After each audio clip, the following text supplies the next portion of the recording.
नमस्कार, capital TV देख रहे हैं आप। मैं हूं आपके साथ पूजा।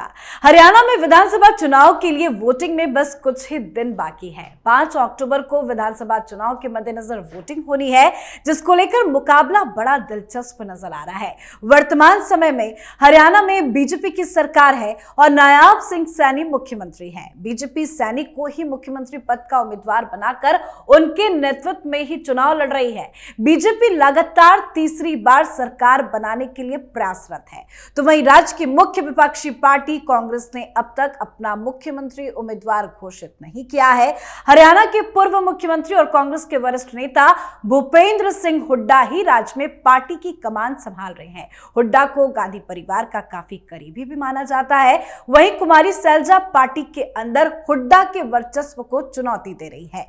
कांग्रेस पार्टी के अंदर काफी ज्यादा कलह है। इन सब के बीच ये कहा जा रहा है कि चुनाव को लेकर कांग्रेस हरियाणा में आगे है। हालांकि लोग इस बात का भी जिक्र कर रहे हैं कि 10 साल तक सत्ता में रहने के बाद भी बीजेपी मुकाबले से बाहर नहीं हुई है और बीजेपी एक बार फिर हैट्रिक लगाने जा रही है। तो कैसे ऐन वक्त पर पलटी है बाजी? आखिर कैसे और किस रणनीति के तहत 10 साल के बाद भी बीजेपी कमल खिलाने की तैयारी में है? पीएम मोदी ने आखिर क्या प्लान बना रखा है, बताएंगे आपको। चर्चा के लिए मेरे साथ स्टूडियो में मौजूद हैं कैपिटल टीवी के editor in chief doctor Manish Kumar. Doctor साहब, बहुत बहुत स्वागत है आपका। धन्यवाद। हरियाणा में हारी हुई बाजी को कैसे बीजेपी जीतने का प्लान बना रही है? देखिए, जब पिछली बार जब चुनाव हुआ था, खट्टर साहब मुख्यमंत्री थे और इसी तरह का माहौल बना हुआ था कि खट्टर साहब की सरकार बहुत खराब है, ये इकट्ठा सारे मुद्दे वही है, सिमिलर। यही चीज 2019 में भी देखी जा रही थी। लेकिन क्या हुआ था? भारतीय जनता पार्टी की सरकार क्यों बन गई? क्योंकि वहां एक और पार्टी मैदान में आ गई जिसका नाम जेजेपी है। और जेजेपी ने क्या किया? जेजेपी ने कांग्रेस पार्टी, इसी तरीके से बताया जा रहा था कि 90 में से 60 जीतेगी कांग्रेस पार्टी। जेजेपी आ गई। जेजेपी ने हर जगह नुकसान भी दिया और 10 सीटें भी जीत के आ गई। मतलब कि सरकार और सरकार से नाराज लोग, जो सरकार के नाराज लोग जो हैं, उनका वोट बट गया। तो पिछले बार ट्रायंगुलर फाइट हुई थी, ट्रायंगुलर फाइट, और उसमें 10 सीट वो लेकर के आ गए। तो सरकार किसकी बनी? वो डिप्टी सीएम बन गए, वो सरकार में आ गए। 10 प्लस बीजेपी सरकार बन गई। तो एक एंटी बीजेपी प्लैंक पे नाराज लोगों के वोट को उठाने वाली पार्टी एक थी। इस बार तो कई सारे लोग हैं। बीजेपी का अपना एक वोट बैंक है और बीजेपी के खिलाफ वोट बैंक और कुछ नाराज लोगों का वोट बैंक भी है, जो चुनाव में स्टेट इलेक्शंस में नजर आता है। बीजेपी को हराना था तो कांग्रेस पार्टी को 2-3 चीजें करनी थी कि उस नाराजगी को बिल्कुल तैयार रखना चाहिए था चुनाव तक, और यह इंश्योर करना चाहिए था कि जो सरकार के खिलाफ का वोट है वो सीधे सीधे कांग्रेस पार्टी में आए। क्या हुआ और अभी क्या हुआ है ये समझ लीजिए। एक तो कांग्रेस पार्टी है, घायल कांग्रेस पार्टी है, टूटी फूटी कांग्रेस पार्टी है। हाथ टूट गया है, पैर टूट गया है, सांसें चल रही हैं, सांसें चल रही है। और जो डॉक्टर आता है, प्रियंका वाड्रा हो, राहुल गांधी जैसे प्रचार करने, वो गलत इलाज करके चला जाता है, गलत इलाज, गलत दवाई देकर के चले जाते हैं और नुकसान हो जाता है।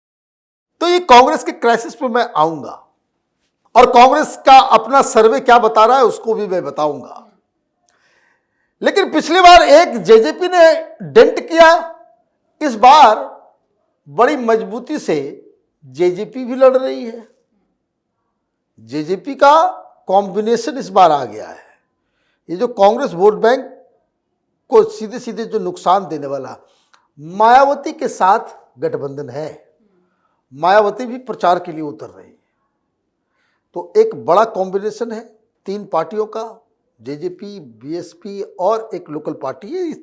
तो ये एक जिसने पिछले बार हरवाया था वो अभी भी जिंदा है।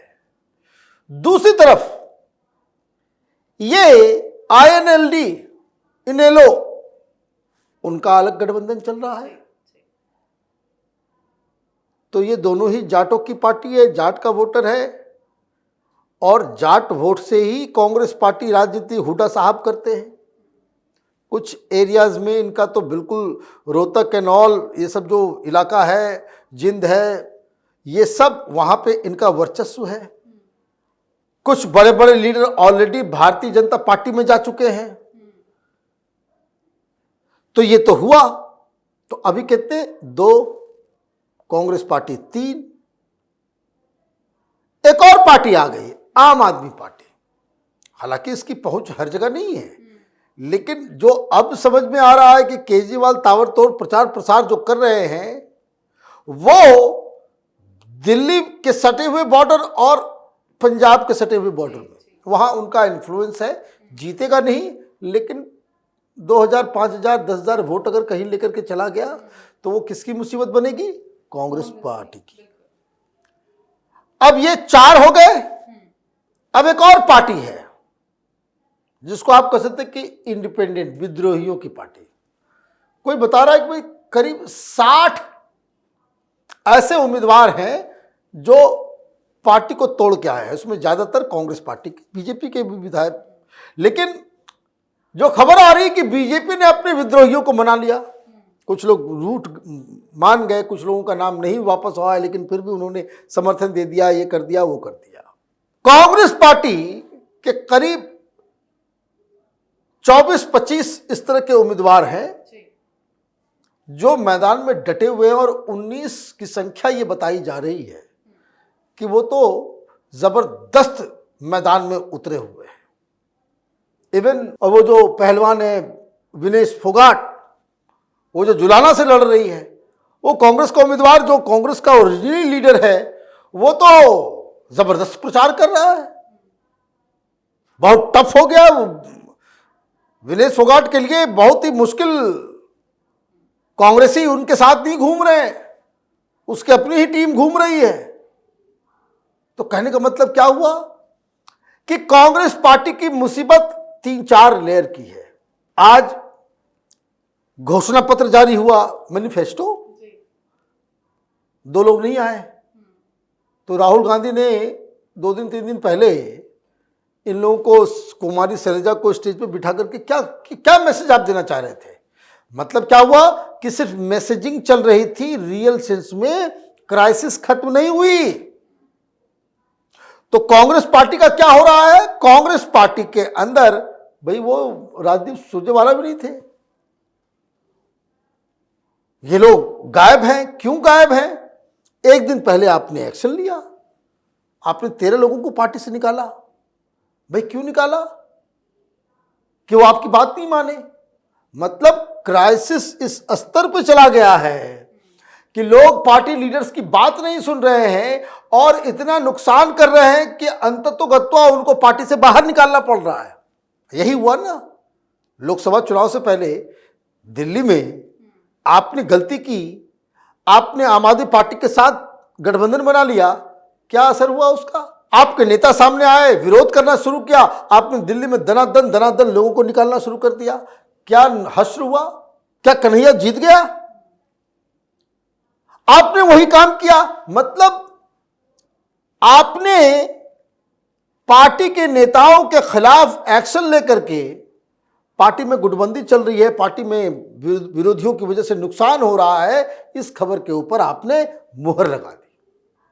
अब कांग्रेस पार्टी ने करीब 1 महीने पहले अपना इंटरनल सर्वे कराया और सर्वे में बताया गया कि 65 से 70 सीटें कांग्रेस पार्टी जीतेगी।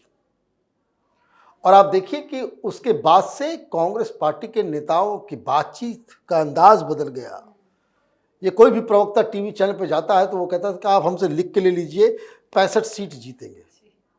सारे लोग जाकर के बोले आप लिख करके दे दीजिए 65 सीट जीतेंगे। पिछले 2 दिन से वो 65 सीटों की बात नहीं हो रही है। क्या कारण है? कारण ये है कि अब इनको ये बात समझ में आ गई, क्योंकि सर्वे तो बता रहे थे, क्या सर्वे के जरिए यह बताया जा रहा था कि लोग बीजेपी की सरकार से कितने नाराज हैं और they want to change the government, और वो कांग्रेस की सरकार लाना चाह रहे हैं। वेल एंड गुड, डेमोक्रेसी है, कोई एक पार्टी सदा के लिए तो रहेगी नहीं सत्ता में, कोई हारेगा कोई जीतेगा। लेकिन कांग्रेस पार्टी को यह लगा कि भाई अब तो हो गया बैटल वन। आपने आनन फानन उम्मीदवारों को लेकर के सारा कुछ आपने हुड्डा जी के हाथ में दे दिया। आपने अपने इंट्रोडक्शन में कहा कि गांधी परिवार के काफी करीबी हैं। अरे भाई, करीबी नहीं रहेंगे ये तो कौन रहेंगे?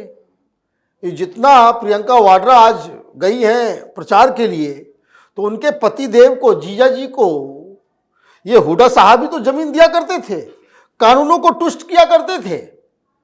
तो ये सारी चीजें तो ये अब प्रधानमंत्री मोदी कूद गए, योगी कूद गए, राहुल गांधी बोल करके आ गए कि राम मंदिर में गाना बजाना डांस होता है। कल उन्होंने याद दिला दिया था कि किस तरह से हमने हिंदुओं को हराया अयोध्या में। तो योगी आदित्यनाथ आज पहुंच गए। मामला हिंदू अस्मिता को जगाने का भी, और कांग्रेस पार्टी में टूट फूट, और आप जो लेकर के आए वो कोई बज नहीं है। जो घोषणा पत्र लेकर के आए कोई बज नहीं है। वहां खबर चलेगी कि क्या क्या क्या ऑफर कर रही है कांग्रेस पार्टी, घोषणा पत्र में क्या है, तो खबर में क्या चल रहा है कि भाई शैलजा नहीं आई, सुरजेवाला नहीं आए। तो आपका पर्पस ही लॉस्ट हो जा रहा है। कहां कुछ लोग, कहां है वो पत्रकारों का वो पूरा जत्था जो कह रहे थे राहुल गांधी बदल गए हैं, राहुल गांधी स्मार्ट हो गए हैं, राहुल गांधी ने मोदी की बोलती बंद कर दी है। लीजिए ढाक के 3 पात। तो स्थिति बिल्कुल उलट गई। अब सिचुएशन ये है कि भारतीय जनता पार्टी ने अपनी पोजीशन को कंसोलिडेट कर लिया है, और जिन जिन जगहों पे मल्टी कॉर्नर फाइट होगा, मतलब कि कहीं पे जेजेपी का भी उम्मीदवार मजबूत हो गया, कहीं पे आम आदमी पार्टी मजबूत हो गई, या फिर इनेलो का उम्मीदवार मजबूत हो गया, या फिर विद्रोही मजबूत हो गए, तो ऐसी स्थिति में फायदा किसको होगा? इस सारी स्थितियों में फायदा भारतीय जनता पार्टी का हुआ है। लोग नाराज हैं सरकार से, इसमें कोई डाउट नहीं, लेकिन विपक्षी पार्टियों ने यह साबित कर दिया कि वो अगर सरकार में आए तो हम इनसे बेहतर सरकार चला पाएंगे। ये कन्विंस करने में इनकी जो है ना गाड़ी छूट गई, और इसलिए पासा पलट गया। और इसलिए जहां कहीं 1 महीने पहले कांग्रेस पार्टी के लोग खुद कहते थे कि 65 सीटें, अब इनको लग रहा है कि वो 30 पे सिमट जाएगी, और कांग्रेस पार्टी 30 के अंदर सिमट जाती है तो सरकार भारतीय जनता पार्टी की अवश्य बन जाएगी, चाहे बीजेपी को कितनी भी सीटें आए। बिल्कुल सर, बहुत बहुत धन्यवाद समझाने के लिए। धन्यवाद। तो बस चुनाव को लेकर कुछ समय का ही वक्त बचा हुआ है। बार बार ये कहा जा रहा है कि 10 साल बहुत हो गए, अब जनता बदलाव चाहती है, पर बीजेपी की तरफ से कड़ी मेहनत की जा रही है। पीएम मोदी, सीएम योगी तक चुनावी मैदान में है। लगातार धुआंधार प्रचार किया जा रहा है।